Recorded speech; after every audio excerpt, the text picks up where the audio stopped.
जय श्री कृष्णा। आओ बेना आपा शनि प्रदोष की कहानी को श्रवण केरा। शनि प्रदोष जो है हर मनोकामना ने पूरी करना वालों है। भगवान शिव जी का आशीर्वाद शनि प्रदोष जो उपास करे है वो कि भगवान शिव जी हर इच्छा पूरी करे है। तो इनमें कहानी इस प्रकार रहा है कि एक बार गंगा जो गर्गाचार्य मुनि जहाँ वह मतलब भगवान शिव जी की बड़ी ही तपस्या करता है और भगवान शिव जी की बड़ी आराधना करता है और शनि प्रदोष को उपास में हमेशा करता है। तो भगवान जो का ऊपर है जो भगवान की असीम कृपा ही। तो गर्ग मुनि ने कने एक बार एक बुढ़िया गई तो वह बड़ी गरीब ही ब्राह्मण नहीं ही। तो बोले कि बोले गुरुजी बोले मैंने बोले जो मक्खन धन कहीं भी नहीं है बोले तो ये कहूँ छुटकारो पाना को था कोई उपाय जरूर मन बताओ। तो गर्ग मुनि मैंने बोलिया है बोले कि बोले थे देखो एक काम करो बोले थे शनि प्रदोष को उपास करो।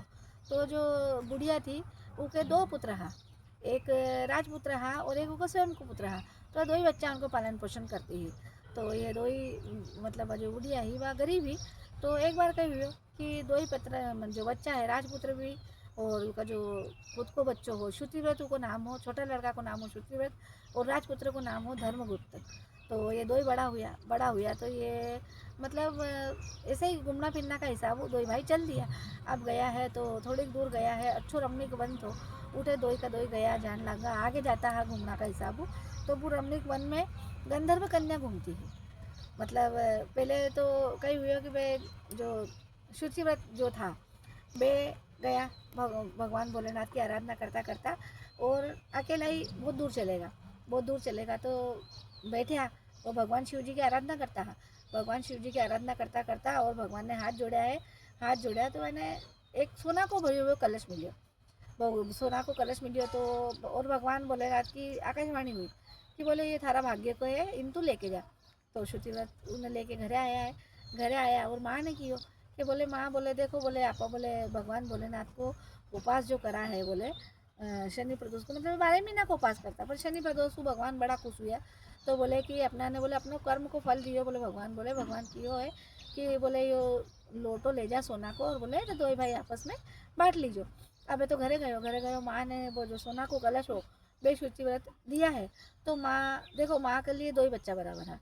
तो माँ धर्मगुप्त ने बुलाया है जो राजपुत्र था मैंने बोले आओ बोले बेटा बोले देखो अपने घर में जो भी चीज़ मिल रही है अपना तीन ही का बाकी है क्योंकि आप तीन ही बोले भगवान शिव की आराधना करा है।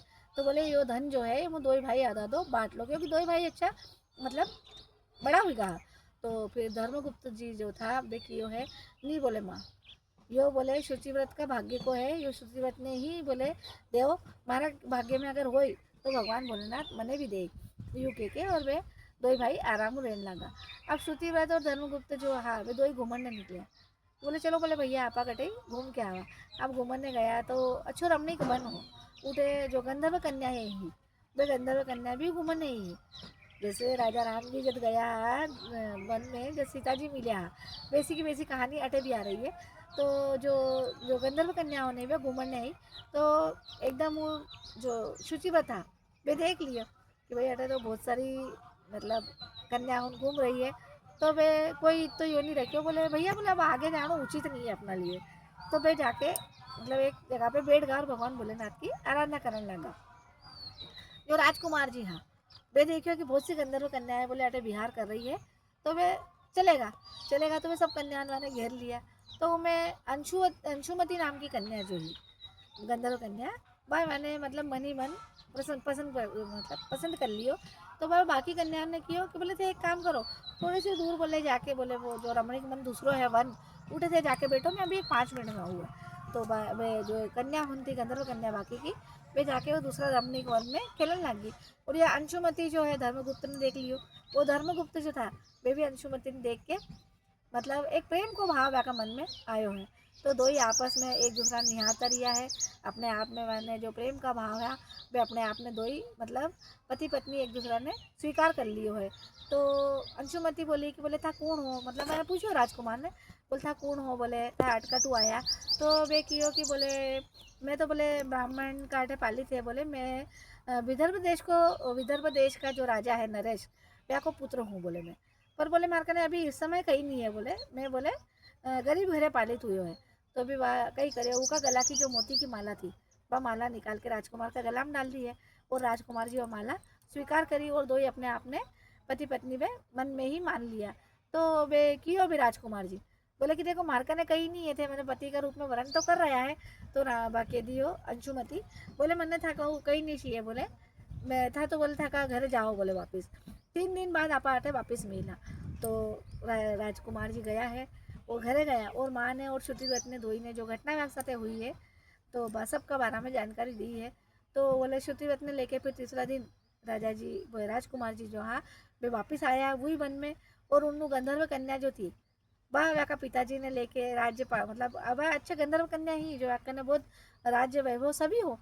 तो पिताजी ने जाके सब बात बताई। पिताजी सभी कन्याओं ने लेके बरातियों ने लेके आया है। और उठे ही जो वन में वे मिले हाँ आपस में उठे ही व्याको दोई को पानी ग्रहण संस्कार करो है। दोई ने पति पत्नी रूप में एक दूसरा ने मतलब स्वीकार कराया है। और जो गंधर्व राज जो हाँ वे व्याको राज्य मैंने दियो है धर्मगुप्त ने।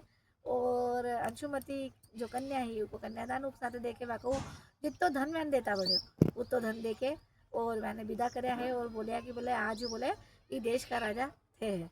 तो देखो भगवान भोलेनाथ कभी देर ने टीके है तो सीधा राजपाट पे बिठा दे है।